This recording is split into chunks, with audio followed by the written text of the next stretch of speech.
What is up, everybody? Keith, aka Gator Guy 231. It is Friday, February 12th.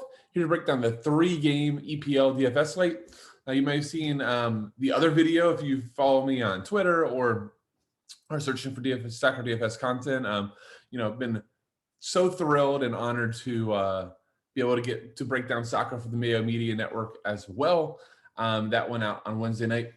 Those are going to keep doing, hopefully, as long as they'll have me. I'm going to be doing that there, but that's going to be a more just broad overview, a few picks, introduction to soccer for a broader audience. This is going to continue to be a detailed breakdown, more tactics, more kind of maybe advanced strategies, I guess.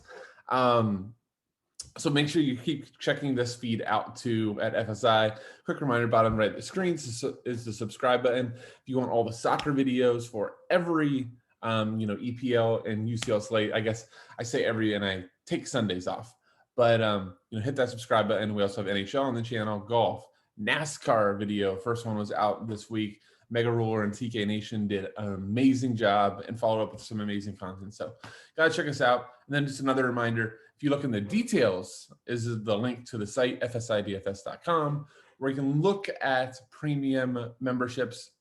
Soccer has had a good amount of people come to the room from these videos, and it is an awesome room. A lot of profit, good times to be had, so make sure you check it out. All right, sales pitch is done. Promise. Let's get into the games. That is what you're here for. All right, let's pull up the odds like we always do. Starting out, we have the 10 o'clock game. I guess I'm East Coast and in America, so if you're overseas, adjust accordingly. But we have Crystal Palace and Burnley, a whopping 2 total. Palace plus 447 favorite. I looked this morning. I still didn't see any Zaha updates. I would just say this. If Zaha is not in, I think that we'll see those odds change. I gave out one of my best bets this week is Burnley on the money line if no Zaha. So we're going to have to see. It is good that we have that game nice and early. But, we're going to be looking for floor play. So the 2 total, we're not looking for goal scores. Next game, Manchester City hosting Tottenham, minus 289. It is a 3 total. Quick overview of that is obviously we know how this game is going to play out. Just like almost any Jose game. He's going to accept a ton of pressure. He's going to try to play on the counter. With Harry Kane and Son back, he can play on the counter at an elite level. It's just going to be a question at this point. City is just playing so well. So can they rip through Tottenham, or can Jose pull it off again, where he just gets City to overcommit, and then Son and Kane take off on a 2v2, and they're going to beat Edison and whoever that defender is every single time. Final game this late, Brighton hosting Aston Villa. Aston Villa is a slight road favorite, plus 159, 2.75 total. All right, let's go into the picks. So at forward, personally for me, I think there's 3 cash options near the top, and then there is an option if you just want to go all the way down and punt. So at the top, I'm not going to be going through the guys like Sterling, Son, Kane. To me, you're having to overpay for all those guys. Really for goals. The only way they're going to get there is goals or assists. I think the first guy that I'm looking at is Pascal Gross, monopoly set pieces for Brighton, also on PKs. The issue, if there is an issue, which I don't think there really is if he doesn't play. Yeah, it would be a big deal, right? You're like, how is that not an issue? Well, the thing is if Pascal Gross doesn't play, teammate Lucas Trossard, is it Lucas? Leandro. Why did I say Lucas? Leandro Trossard will be in and will be on set pieces. Brighton sets got a lot easier, I guess, with Solly March going out. Pascal Gross is going to take a monopoly, and if Trossard is on without Pascal Gross, he's actually be on a monopoly. You could see Alexis McAllister, potentially jump off on a few, but if you played Gross, this isn't that bad. You just play Gross, and if he's not in, you play Trossard, and Gross is 300 more. So to me, that's an easy swap. I like them both. I guess my other issue is I like Villa more than Brighton, but just because you like a team more doesn't mean that the other guys can't get there. So there's a good chance I'm going to have one of those 2 in cash. As it stands now, a lot could change by tomorrow morning. Next guy is Eze from Crystal Palace. Look, this is going to be a lot dependent on if Townsend is. If Eze and Townsend are in, I play neither. If Eze is in without Townsend, really good chance they play Eze.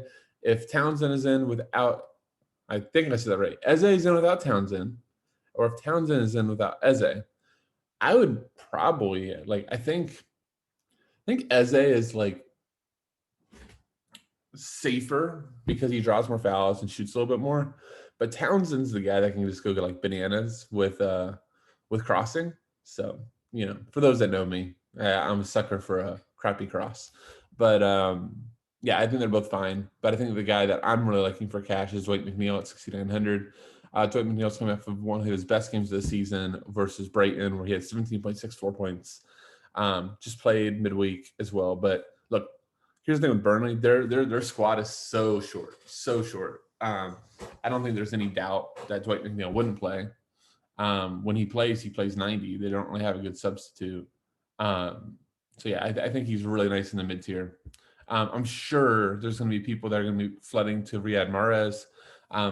Look, Riyad Mahrez without sets isn't something I really need at 7,900.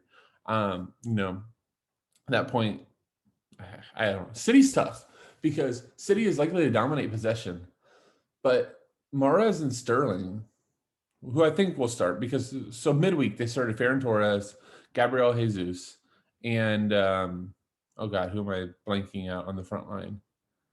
They had Bernardo Silva in. Oh man, I thought I had this memorized. Let me just real quickly pull it up. So they started Torres, Jesus. They did start Sterling. He subbed.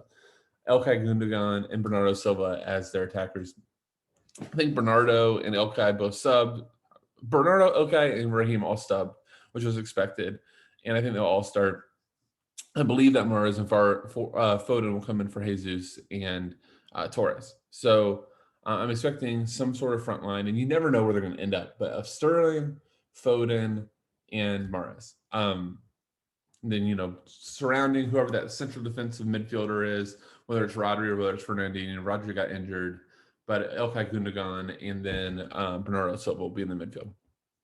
So, to me, both Mahrez and Sterling really need still a goal or assist to really pay off their tag, especially Sterling at 9,500. Mahrez, if this was Leicester Mahrez, even without sets where he would cross the ball and shoot a little more aggressively, I think it's fine. But, if we look recently versus Liverpool, where they scored 4 goals, 3 crosses, 2 fouls around 72 minutes, versus Burnley, where they were just absolute dominant in possession, 9.9 floor points. And then you had a great game versus West Brom, goal and an assist. But you take away the goal and assist, right? So that's 10 minus 6.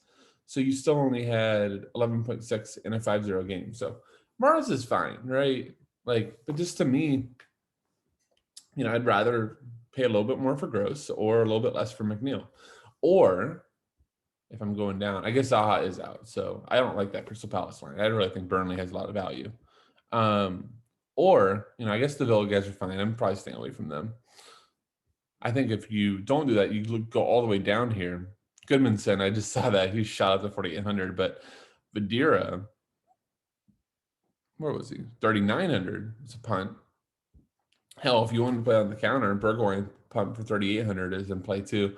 Only issue with Vidira is he started midweek in the FA Cup. And he played, I think it's 70 minutes. If Chris Wood is healthy, let's see if they have an update on him.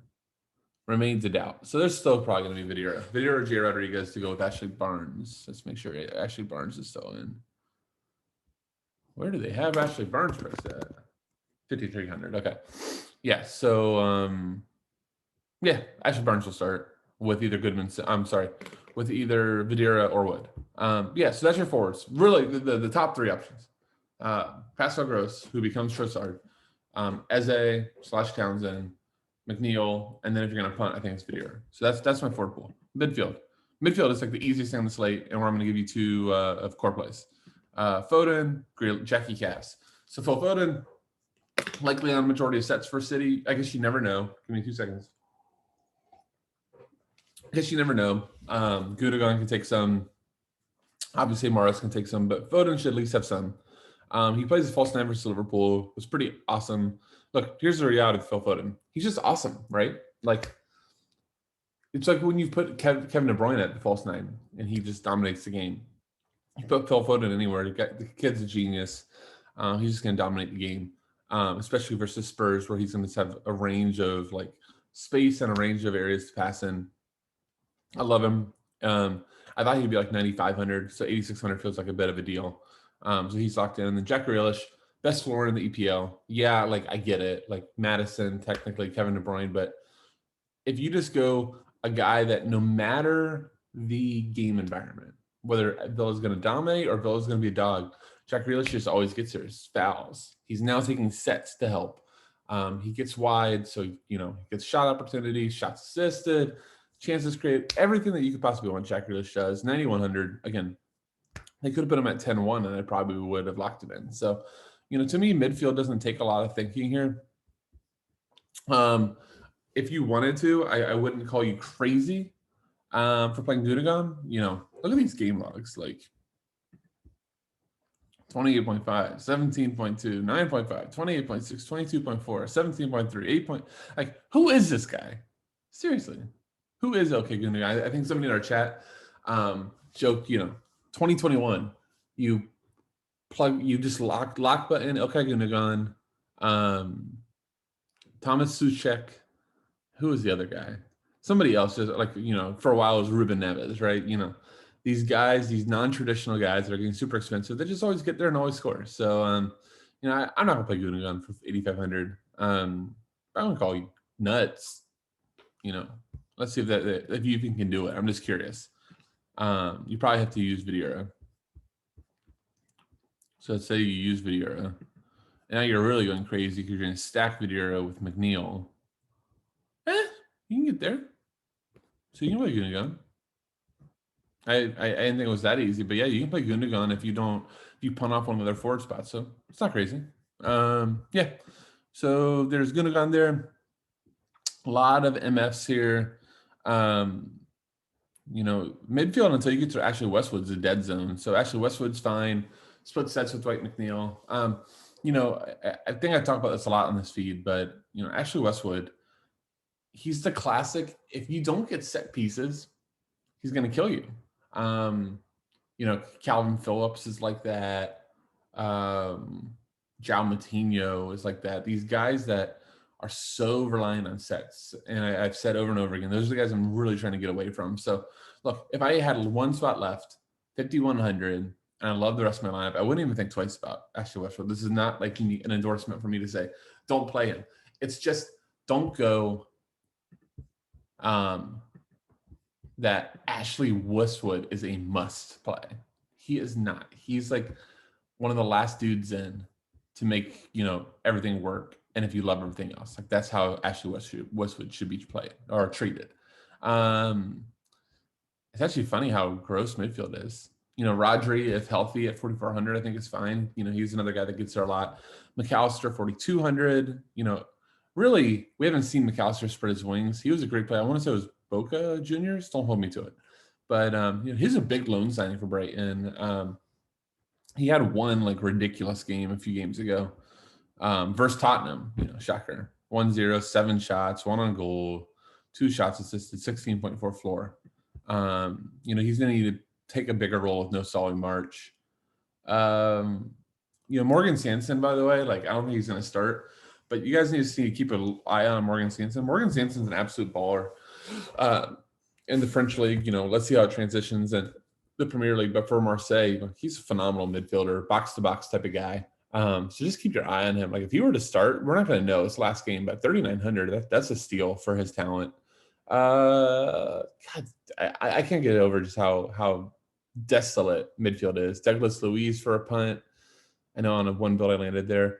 Milojevic. So, look, if there's no Zaha, which it says out, Milojevic should have penalties. So, this is like back to, for those that have played DFS soccer for a while, this is like 3-4 years ago, right? Where Milojevic was that destroyer midfielder. I think it was like a 4-1-4-1, where Milojevic was like this deep lying destroyer. He had no set pieces, no anything. He'd be 3,200, and people would be playing him just for the PK. Like Zaha would draw it, Milojevic would take it. I want to say it was like scored like 7 or 8 goals that season, almost all on PK. So, we're back officially to that Luka price, no sets. Destroyer, he can get you minus, or, it's like his range of outcomes are like -1 to 13. So, look, I have 3,300 for a PK taker. This was the World Cup; he'd be guaranteed to score 2. So I think it's fair. Lamella then at 3,200. He's been played started the last 2. It's been pretty good for them. Issue with the Lamella type is I've always thought of Eric Lamella as a luxury player. Like, he doesn't do a ton of like.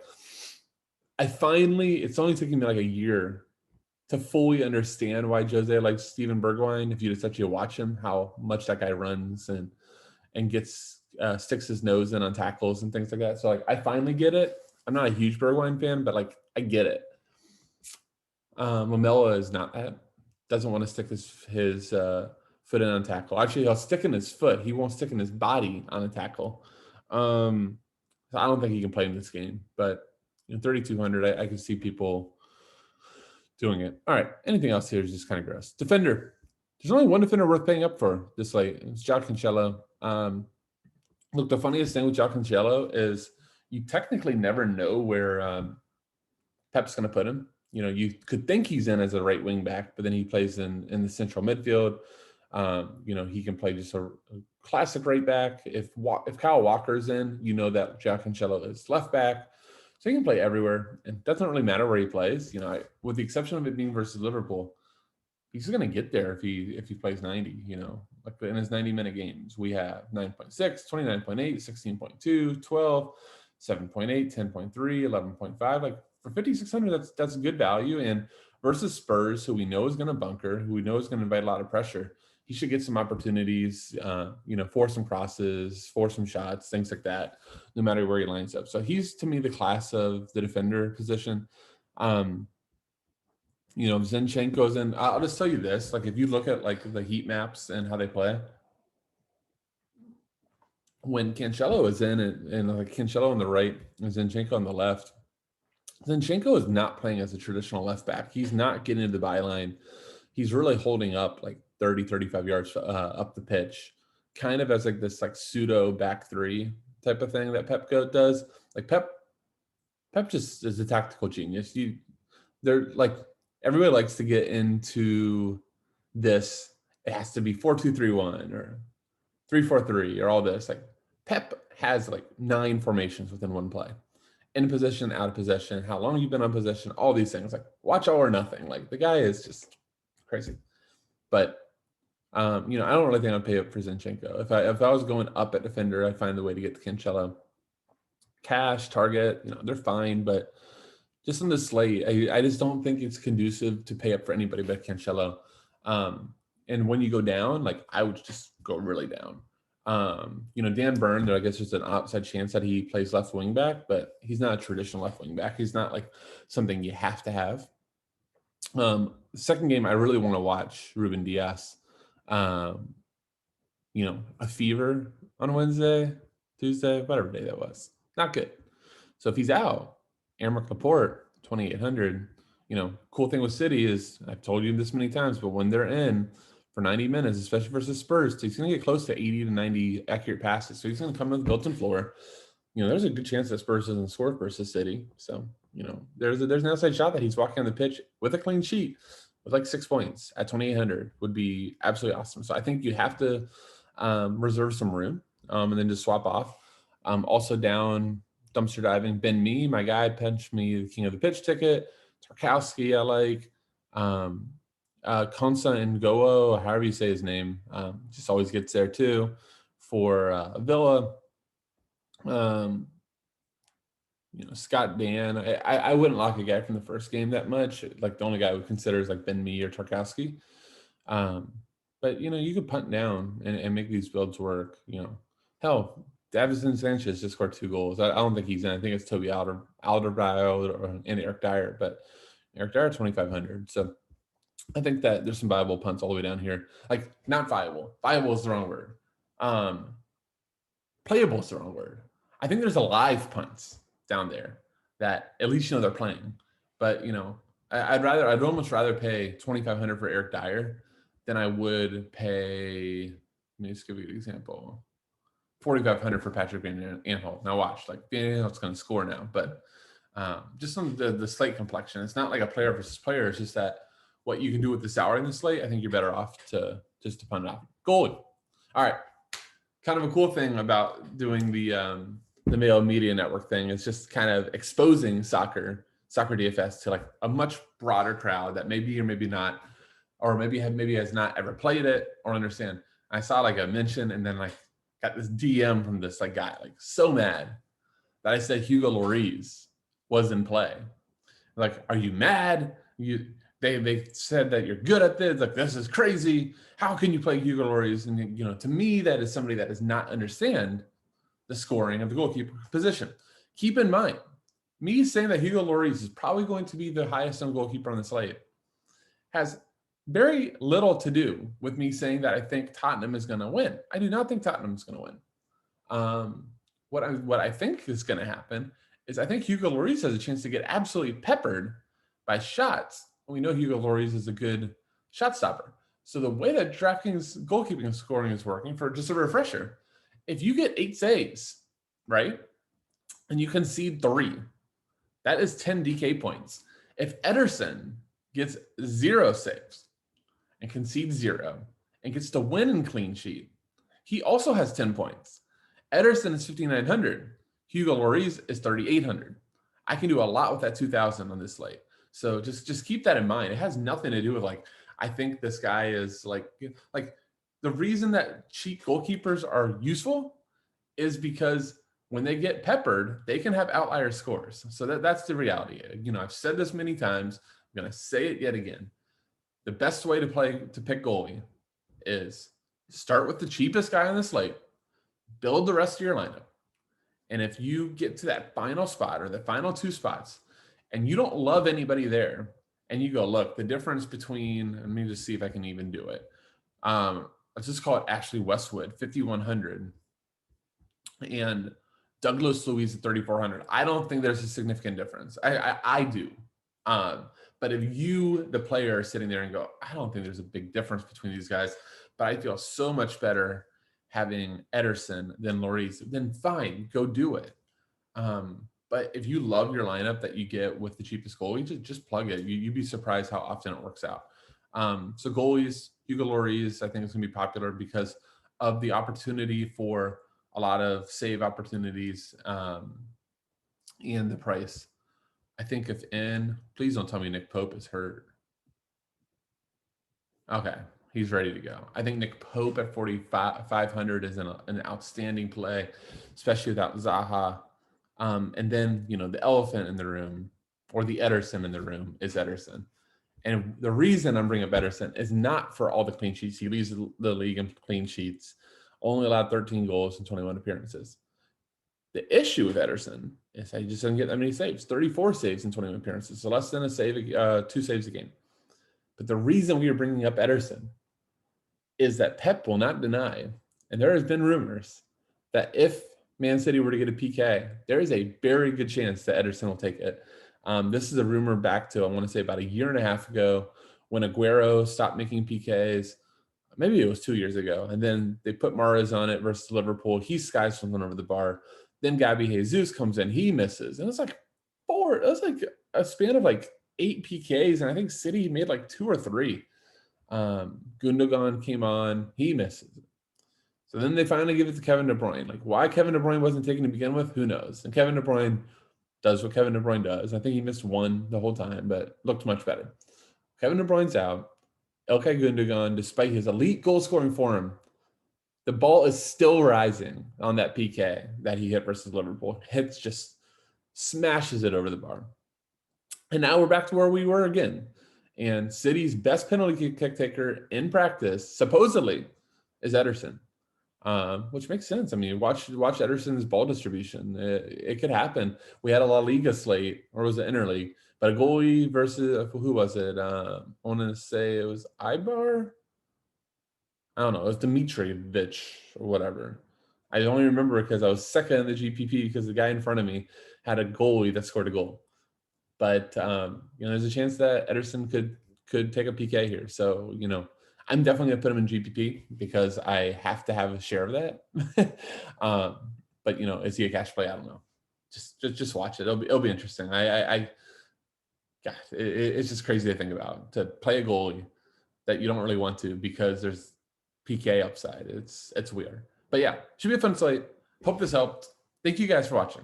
I really honored that this channel has grown so much, that soccer's been a huge part. We're almost at 2,000 subscribers. If you haven't subscribed yet, please do that now. And we do very, very much appreciate it. Keith, aka Guy 231. Good luck Saturday. See you.